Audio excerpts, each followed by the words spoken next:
Roseanne is not a conservative. Don't trust her. Don't follow her. No, don't come back. Stop. I won't say that I said any of those things. I said all of those things. Okay, I told you. Okay, Roseanne's a crazy person. Roseanne's been a crazy person for years. She ran with Cindy Sheehan on one of these indie party nomination tickets. She took a picture of herself with a Hitler mustache, putting little cookies in the oven that were supposed to be Jews. Okay, Roseanne is a crazy person. She's been a crazy person for a long time. And just because she's a crazy person who happens to like Trump a lot more than some other crazy people, that does not mean that she was ever an ally of conservatives. Well, she demonstrated why it is bad to embrace volatile celebrities who happen to be crazy just yesterday when she decided it would be a great idea to start tweeting about Valerie Jarrett in the most insane possible way. So here is what she tweeted about Valerie Jarrett. Valerie Jarrett, of course, was the kind of unsung chief of staff to Barack Obama. I am not a Valerie Jarrett fan. I think Valerie Jarrett is an awful person. But Valerie Jarrett is also not what Roseanne says she is here. Okay, so Roseanne says Muslim Brotherhood and Planet of the Apes had a baby equals Valerie Jarrett. Okay, so number one, that's disgusting. That's horrifying. You shouldn't be calling black people apes. I mean, I thought there's basically like one rule in the media that you cannot violate if you wish to survive.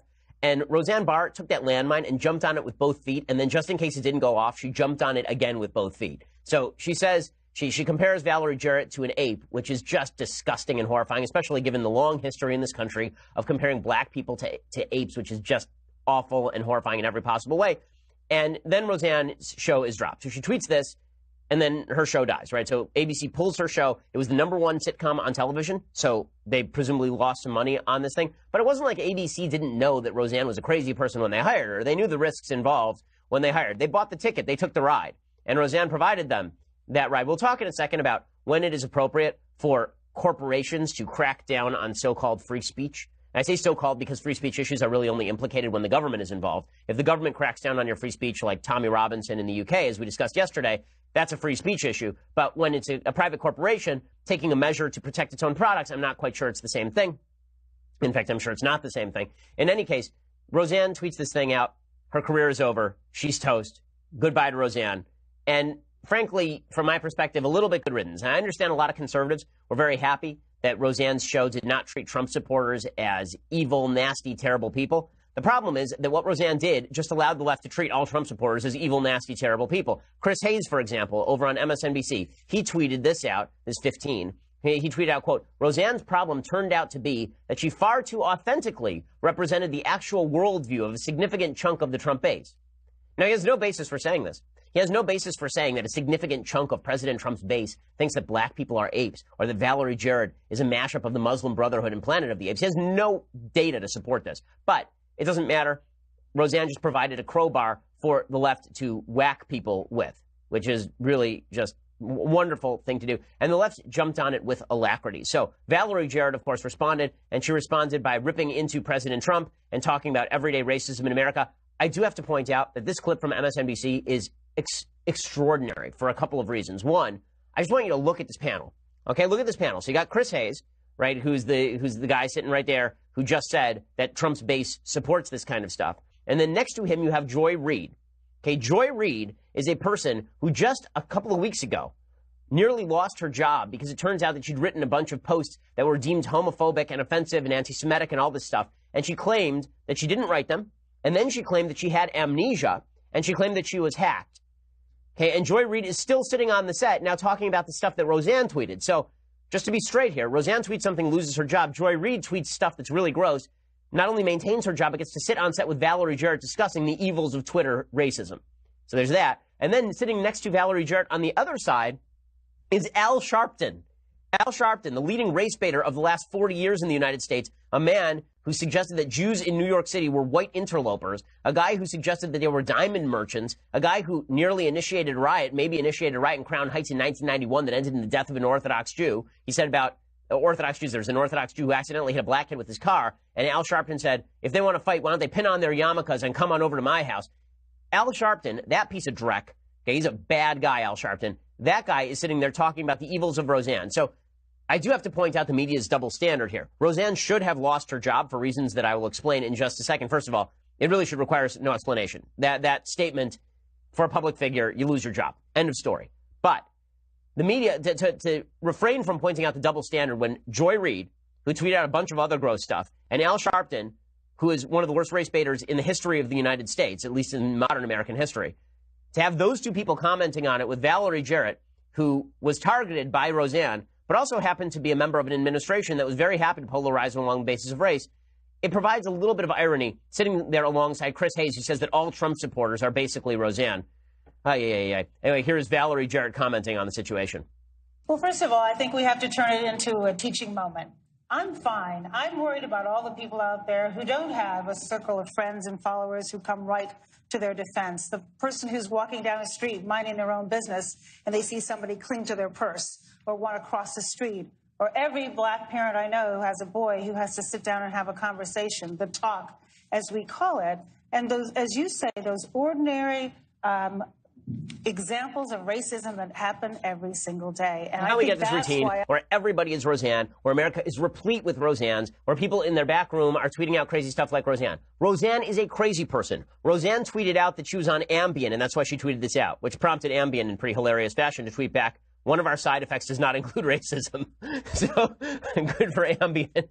And it's true. Whenever I saw those Ambien commercials, I never saw that butterfly with the KKK hood on it. That was just, I never picked up on that. But Valerie Jarrett suggesting that we are all Roseanne is the stupidest thing in the world. Roseanne did something bad, and you know what the effect was? She lost her job. She lost a multi-million-dollar job as the top sitcom performer in the United States. And Valerie Jarrett is saying this somehow impugns the entire United States. Somehow this is everyday racism in America. It's not everyday racism in America, because if it were everyday racism in America, Roseanne wouldn't have lost her job. I'm kind of getting sick of this routine where we smear the entire American public and all Trump supporters with the brush of Roseanne Barr. Okay, then Joy Reid comments on Roseanne. Okay, so here's Joy Reid, again, a woman who tweeted out a bunch of really nasty stuff like 4 weeks ago, and then recalled that she had amnesia. She literally claimed she had amnesia, which is a plot line that went out of soap operas in the 1980s. She claimed that she had amnesia. She still has a job, and she gets to comment on Roseanne Barr. Here is Joy Reid on MSNBC commenting on it. They see this as no big deal, that this is something that you should be able to say. Why can't you say it? Well, it's just jokes. Why are people taking it to heart? That's part of the problem, is that you have a certain set of people who feel that you should be able to speak this way. And unfortunately, we have a president at the moment who's kind of giving a broad sense of permission to not be politically correct, to speak the way you want, to offend who you want, and that people really shouldn't have a right to say anything about it. Okay, this is all straw man. I didn't see one major conservative commentator yesterday saying Roseanne should have kept her job. Not one. Okay, the number of conservative commentators who said Roseanne should have kept her job, it was relegated to like Jack Posobiec and maybe like Ali, like a couple of guys who are really fringe and aren't considered mainstream right figures in any case. But they're treating it as though the entire right came out swarming in defense of Roseanne Barr. Obviously not true. Obviously not real. But the entire left did come out swarming for Joy Reid, right? So if you're gonna tar one movement with the actions of a bad person, you might want to tar the movement with the person they actually defend. So if you want to say that Trump's base is willing to defend his excesses, that I agree with. But if you want to say that Trump's base is willing to defend Roseanne Barr, I don't see Trump's base defending Roseanne Barr today. And the same thing is not true of Joy Reid. The entire left base came out in defense of Joy Reid. Very few of them wanted Joy Reid to lose her job. The same thing is true of Louis Farrakhan, of Linda Sarsour, of a bunch of people, Keith Ellison, who have associated with the worst kinds, Al Sharpton, terrible, terrible people who have been defended repeatedly by the left. Roseanne Barr lost her job after less than 4 hours after this tweet came out. So don't tell me the entire right-wing base is supporting Roseanne Barr. It just ain't true. And Trump isn't even supporting Roseanne Barr. So Al Sharpton, again, the idea the media is going to try Al Sharpton as some sort of great race relations expert is just beyond sickening. Here's Al Sharpton lauding the Roseanne cancellation. Roseanne has the right to be a supporter of whatever politics she wants, but to take this kind of obvious racial rhetoric to compare a learned, respected public service like Valerie Jarrett to a ape reminds us of all of the history of blacks being called monkeys. And I think that Disney and ABC did the right thing, and I think they've opened the door now to see other things that they're doing. Okay, so there you are, Al Sharpton, leading race baiter of our time, commenting on Roseanne, also apparently a race baiter, and one of them still has a job. So it does show you the double standard in the media. Van Jones, too, was sounding off on the Roseanne situation, and he is blaming President Trump for it, obviously, because President Trump, it's amazing. Everybody seems to think that the universe revolves around President Trump. So Roseanne does something bad, and suddenly it has to do with President Trump. I'm not sure what Roseanne has to do with Trump, other than Roseanne was a Trump supporter, but Harvey Weinstein was a Hillary Clinton supporter, and I'm not sure why, if Hillary were president right now, I do not think you'd see a lot of headlines about Hillary supporter Harvey Weinstein goes on and is tried for rape. I just don't think that would be the headline. Now, to be a little bit fairer, Roseanne was portraying a Trump supporter on TV, but this was always the danger of her portraying a Trump supporter on TV. I mentioned it at the time. I did nearly a full show on it. I talked about how Trump's portrayal of Trump supporters was not helpful to Trump supporters, and that when you tether your boat to crazy people, bad things happen. As I said about Kanye West, listen, I'm happy Kanye wants to do the open your mind thing, but live by the Kanye, die by the Kanye. Live by the Roseanne, die by the Roseanne. Okay, but in any case, here's Van Jones trying to tie Trump to Roseanne as though Trump was somehow using Roseanne as his meat puppet, like he had his hand in the back of her head and was actually manipulating her mouth to call Valerie Jarrett an ape. It could be that this moral collapse inside of our political system, and especially inside the White House, is being counterbalanced now by people in mainstream media, mainstream corporations who say, listen, we don't want to live in a country where, good and decent people can be attacked for no reason with despicable terms. And it's very important to know it's not a joke. It's not funny.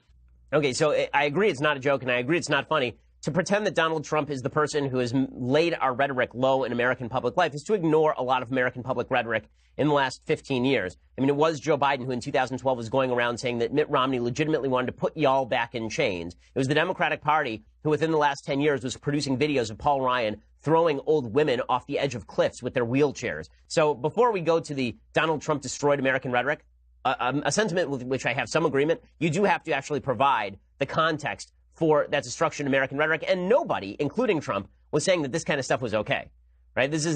Trump was not saying that any of this stuff was okay. Roseanne Barr, by the way, went back on Twitter later in the evening and started tweeting out more random crazy stuff. Again, she blamed Ambien, and then she claimed that she didn't know that Valerie Jarrett was black.